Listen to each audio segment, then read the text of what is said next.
படம் தமிழ், தெலுங்கு, இந்தி உள்ளிட்ட மொழிகளில் பான் இந்தியா படமாக ரிலீஸாக உள்ளது.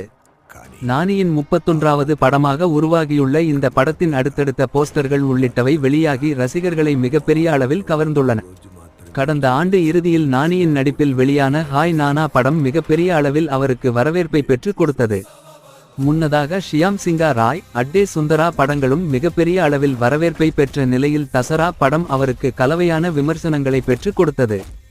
இந்நிலையில் அட்டே சுந்தரா படத்துக்கு பிறகு தற்போது இயக்குனர் விவேக் ஆத்ரேயாவுடன் மீண்டும் இந்த படத்தில் நானி கூட்டணி அமைத்துள்ளார். அட்டே சுந்தரா மிக பெரிய அளவில் வரவேற்பை பெற்ற நிலையில் மீண்டும் அந்த மேஜிக்கை இந்த கூட்டணி நிகழ்த்தும் என்று எதிர்பார்க்கலாம்.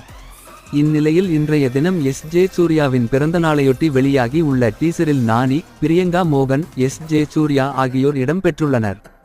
மிக கொடூரமான வில்லனாக எஸ்.ஜே. சூர்யா இதில் காட்டப்பட்டுள்ளார். இந்நிலையில் இந்த டீசரிலேயே எஸ்.ஜே. சூர்யா